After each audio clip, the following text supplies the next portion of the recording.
Thanks for joining us this week for a very important conversation. The Texas Injury Prevention Leadership Collaborative is committed to engaging in the important conversations that will drive the future direction of injury and violence prevention work. This week, in an extended conversation, Mighty Fine from the American Public Health Association, Ann Contreras from the JPS Health Network, and Shelli Stephens-Stidham and Cassandra Dillon from the Texas Injury Prevention Leadership Collaborative discuss how we incorporate race into our conversations and what we can do to promote and work towards a more equitable and injury-free community. Hi, everyone. I'm so glad to see you guys today. I'm really looking forward to our conversation. But first, I think I just want to know, how are you all feeling? Cassandra, I'll start with you and then just kind of work my way around. I constantly, every day, I do the serenity prayer. And, I just tell people, this is the day that the Lord has made, and I will rejoice in it. A lot going on. A lot going on. Ann? Yeah, I am trying to limit some of my conversations on social media, things like that. But I'm a little anxious, and I can get to tears pretty quick. Yeah. Mighty? Yeah, same for me. It's I meditate, which has been wonderful for me, and I also monitor how much I'm plugged in and make sure it's healthy according to my standards. So I'm not being inundated with all of that's happening, but also staying informed and seeing how I can challenge some of the things that are going on. Yeah, I think pretty much same here. I'm trying to get outside every day in my mask and get out for a walk. Of course, I live in Dallas, Texas, and the temperatures are in the 90s now, so it's pretty warm. But it's just nice to be able to get outside and unplug. So I think I want to start the conversation with, and Mighty, this is probably, I can hearken these conversations back to you. A few years ago, we were at the Safe States Alliance meeting, and you led the closing plenary session. And basically, you are a self-admitted podcast junkie, and you really created this kind of a podcast atmosphere. But it said, your title slide said, let's talk. And we were in Charleston, South Carolina, just blocks away from the church where several young African-American, or not necessarily, but just African-American parishioners of a church lost their lives at the hands of a white supremacist. And so we were having a discussion around race. And there were several of us from Texas in the audience. And I thought it was an excellent conversation. I appreciated it. And afterwards, I went back to some of the folks on our team and said, I think one of the questions that you had asked, or somebody had asked, was, how often do you have discussions about race around your dinner table or with your family? And I was sitting, in the first or second row, and I raised my hand because we have those conversations pretty frequently. And I turned around to look behind me, and several people, most of the audience, I think, had their hands raised. And then you said, how many of you have these discussions at work? And I'm a self-admitted white liberal that likes to believe that I am your ally, I'm on board, and I haven't had those discussions. And I don't know if it's part of it is because of just generations, where my generation, where I've been told to not see race because that was what the white liberals were supposed to say. And now I'm learning that is not exactly helpful. Absolutely. And so I think what I want to do and what I'd like to do is part of this conversation is not take up a whole lot of energy on my thoughts. I'm not going to speak for Ann, but I would like to hear from you I'll start with you, Mighty, is how can we be better allies, and what do you need your white friends to be doing? And then. Sure. Well, I'll just pick up where you left off. I think really abandoning this idea of color blindness, because it's really from a privileged position if you think about it, and it really doesn't fully showcase the inequities, the racism, and the discrimination that happens because of not even how I identify, but how you perceive me. So I think we have to abandon this idea that you are colorblind. And I understand it's coming from a supportive place, but it also there's more self-work that needs to happen for, I would say, our white counterparts to abandon this idea of centering whiteness. So it's white and then everything that happens around that, right? So how we navigate through whiteness as Black people. So I would say abandoning that, and also as we're having conversations about race and racism and how to support this movement and your Black brothers and sisters, think about how white privilege and those other elements of racism have benefited you, right? And thinking about how do you dismantle that within your own structures, familiar structures, work structures.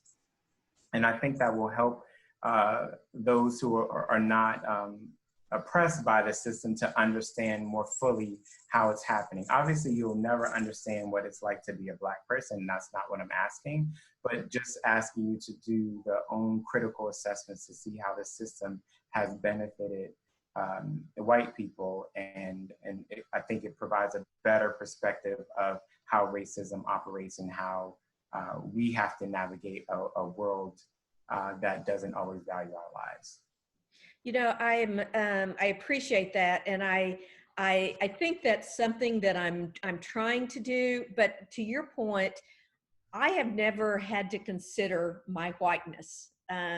It's not anything that I've ever thought about. It's not, and I think just from my perspective, and I want to hear Cassandra and Mary Ann's perspectives too. From my perspective, it's just not been a consideration. It is, I'm not even sure I would have gone so far as if somebody had asked me for a description that I would have used that as part of my description. But Cassandra, I'd like to hear from you and your experiences, and you've been very good about challenging me, which I appreciate, because I think that is courageous, and obviously you trust me to be able to do that, and you're sending me resources that I'm going through them. I think for me, it's refreshing for someone to say, what are some of the things that I don't know?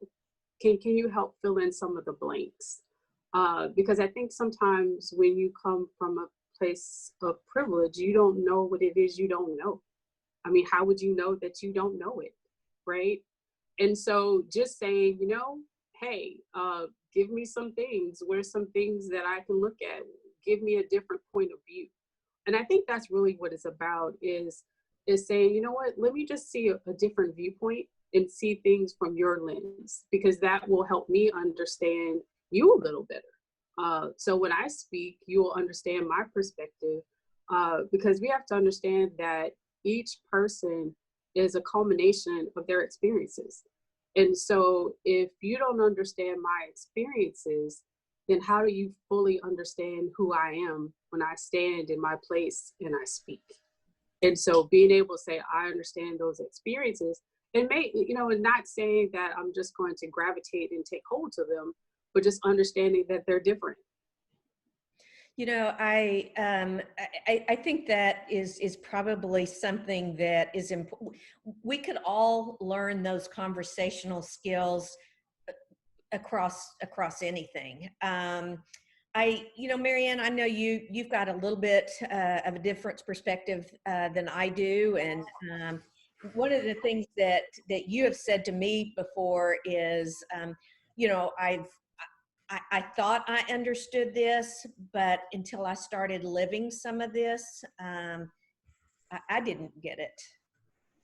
Yeah, that's very true, and it's resounding with what you said, Cassandra, about understanding experiences and what other people look in their lives that are their experiences. My partner is Black, and we've been together for a while now. And when we first got together, I thought, much like Shelli, I am a very broad-minded white liberal, and when my partner would say we need to do this or go here or be careful about that, I'm like, what? And I have learned so much more about what he has gone through and seen it, but it's impacted me to be more mindful of what, when he tells me something, I'm much more intently listening because he's coming from a completely different experience. And, you know, it's caused me to slow down and embrace his perspective, be more open about trying to understand, and at the same time trying to be respectful when he wants to be quiet. And I have to say, when we originally started talking about this conversation, I had very much hoped that Mary Ann's partner could be part of this discussion because, as I'd said earlier, Cassandra and Mary Ann and I and her partner have had many discussions over meals, very honest and candid discussions around race. And when he said to me, I'm not comfortable doing this, my initial reaction was, oh, yes, you need to. We need to hear your voice. My initial reaction was to push. And I said to Mary Ann last night, I said, I think what I need to learn from this is I don't take control of this situation. If he's telling me no, then I hear no, and I don't push on that. That's just, that's something that I'm starting to learn, but Cassandra and Mighty, I am anxious to hear more from you as again, how we can do better, not only as your colleagues and your friends, but just for the human race. I think for me, it's just the opportunity to speak and having opportunities like this to talk. Just to me, this is like an amazing opportunity to show other people that this is a first step.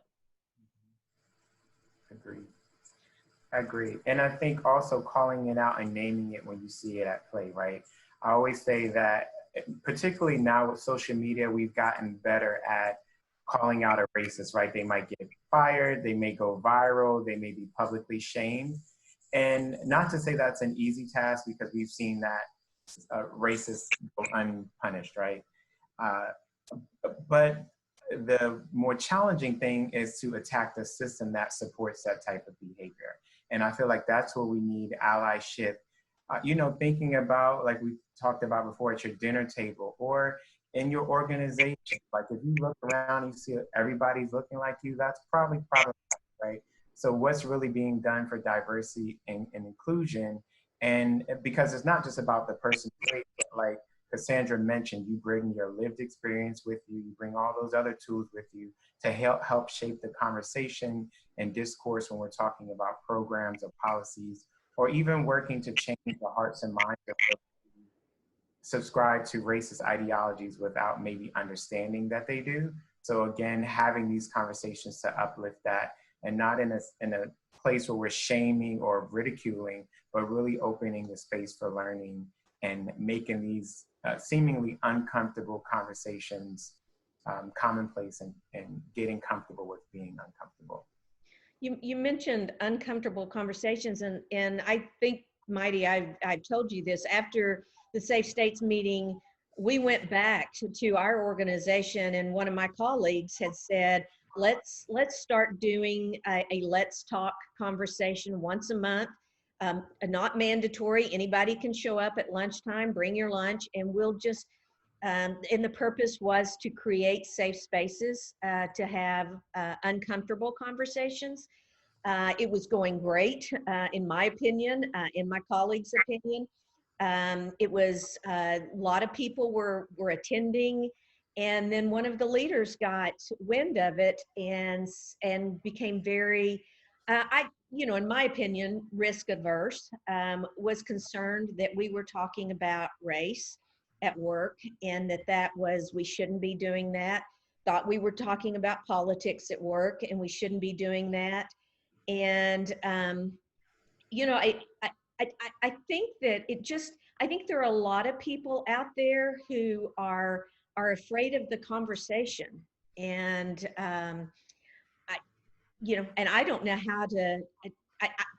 I didn't push back on it. They were my leadership, and we suspended the conversations. And I'm sorry that we did, but I feel like that there's just a lot of people out there that are afraid of the conversation. And I don't know if it's, another colleague recommended to me that I read White Fragility. I did. It was very enlightening. But when I talk about that with other white friends, not all, but some, the word white fragility is a trigger word. And so they can't hear beyond that. And I don't know, I'm at a loss as to how to engage in conversations about it. You guys have suggestions or? I think you have to, one of the things I always tell people, especially like when I do like all my safety stuff, is that you have to meet people where they are. Yeah. And when you find someone is not ready, because you don't know what they experienced, you don't know the trauma that they're going through, and you don't know what those conversations bring back up to them. So when you meet people where they are, then you say, well, and just saying, I see that this makes you uncomfortable. I'm sorry. If you ever feel as though you'd like to talk about it more, I'm here and I'm available. And then, as they say, keep it moving and find somebody else to talk to. And, just be open, because everybody's not willing to talk about these issues, only because they've seen other people. I mean, they've seen people lose their job. They've seen people get hurt. They've seen people with adverse effects, and people are like, okay, am I going to be next? So just people who are open to have the conversation, then you have the conversation. And those who are not, then okay, call me when you can. And I agree, but I think I would push a little bit more on those to bring them along to readiness, only because if you think about it, it's a privileged position to have to not want to talk about it, Cassandra mentioned something earlier, and there are videos that I witness or things I just see happening, and without even thinking, in my mind, I'm like, I wonder if that was a Black person, would this have ended differently, right? Because this is just what I'm accustomed to, and I recognize that we don't have those same luxuries in a sense, and there's just certain things that I have to think about a little bit more because of how I present and identify. And I recently thought about I was maybe like 8 or 9 years old, and I may have told this story before. You may have heard this, Shelli. And I was fascinated with Legos. I don't know if you all remember, and you could build like these wonderful cities and all these great things, and they were yellow in color. And so I was 8 or 9 at the time. I asked my father, it's like, why don't they have any Black Legos, right? And no one ever taught me about race. No one ever taught me about identity, but I saw something that I loved, and they were doing these cool things, and I didn't see myself represented. And so my father encouraged me to write Lego, and so I did write them. They actually responded back, and they told me that the yellow was just the color of Legos, but it was absent of race. And bring that story up to showcase that even when I was not fully formulated any thoughts or ideals on race and racism, I still recognized that I wasn't represented in something that I enjoyed doing. And I think at an early age, my father taught me to ask questions, so that's why I said I would probably push a little, but I do agree that we have to meet people where they are individually, but we need to push institutions to make those changes. Good point. Mary Ann, I look like you were about to say something, and so I didn't want to cut you off. And yeah, I was just thinking, you know, with both Cassandra and Mighty talking about engaging people in conversations. And I find it interesting that my white friends often come to me and go, what do you think about this? Do you think we should say this or do that? And I'm like, why do that? You know, at first I get kind of pulled back, and then I'm thinking, you know, yeah, it's very different. You know, they look at me a little bit differently and expect me to have an answer so that they can be politically correct when they're addressing African Americans, people of color. They want me to tell them, and I'm like, I can't tell you to do that. You need to go talk to them. So, you know, I've thought about this a lot because I was born and raised in a state that is predominantly rural. It has some urban areas, but I'm also I am in a field that I've had an opportunity to engage with a lot of different people, and now I live in an urban area, and so I've come to understand that my perspective of different races, ethnicities, religions, you know, is different because I've been exposed to a lot of people who don't look like me. Whereas a lot of the people that a lot of my family members are in an area where they don't have any Black friends, they don't have any Jewish friends, they don't have any Islamic friends, no one of the LGBTQ community. And so there's no frame of reference there unless what they are seeing on TV. And I don't, and I think that this further divides the rural and the urban areas and, you know, flyover country and everything. And I don't know, I feel a sense of responsibility to educate my family and friends, and it's, you know, it's sometimes difficult too.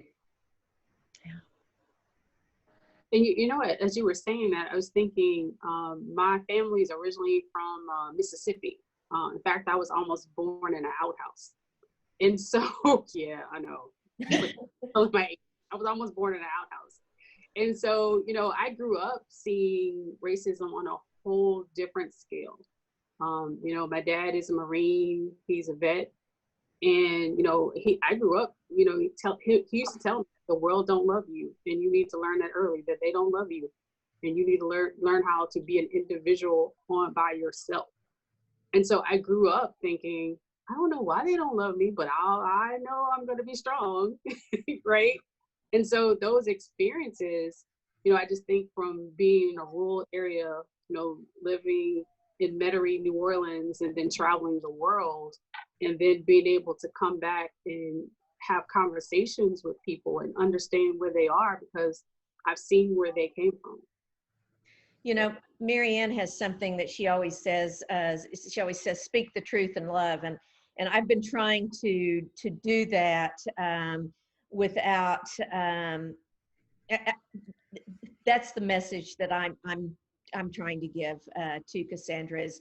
And so, you know, I hope that no one watching this thinks that I think any less of people who live in rural areas than urban areas and things like that. I think the message that we're just trying to get across is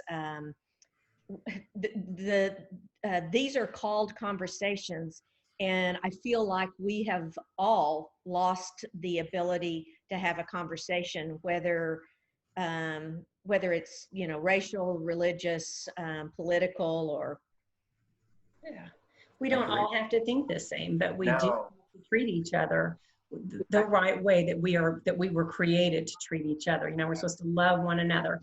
And so while we may not all think the same, that's the beauty of it, is that we're all so different. Absolutely. And in providing forums like this where you learn, and you know, I may not know the appropriate words to use until you don't know what you know until you know, right? And we have to provide that space where people can make those hiccups and they can make mistakes, and we're there to course correct. And again, as you mentioned, like lead them, you know, meet them where they are, but also bring them along. I feel like, agree, Shelli, that we've gotten so politically correct that it stymies any real progress because you're so afraid to say this. And I'll say maybe, I don't know, Cassandra, not asking you to speak for every Black person. but I feel like, so I'll give an example at my job. We had an African-American Natalie and a white Natalie. And one day at work, I was like, oh, Black or white Natalie, right? It was just so normal for me to say that. Some colleagues later came and told me that they would never call her Black Natalie because they were afraid of what the implications of that would be. And so from my experience, I was like, what's the big deal? But from their perspective, it mattered, you know? So I say that to say that we create those spaces where we can ask those questions about different idiosyncrasies that we have, so we can learn about each other better, but also have true conversations. Well, I know, you know, the buzzword these days is cancel culture. And I think that, I think you're right, Mighty. We have gotten so afraid of getting canceled that we don't say anything, and that is part of the problem. And so I just want to thank you guys for trusting me enough to be able to, and you've all done this at some point or another, challenged me, you know, trusted me enough and were courageous enough to challenge me on my thoughts, and trusted that I would hear them with an open heart and a grace-filled heart. So I appreciate you guys for that. I think this conversation could last days, months, years, and probably needs to. But I just want to thank you all again for participating in this. You are often my go-to people when I just want to talk. So thank you for that. And I think we're going to sign off now. Be safe and be well, everyone, and just stay focused on the fight ahead. Absolutely. Absolutely. Thank you. Thank you. Thanks for watching, and remember to subscribe.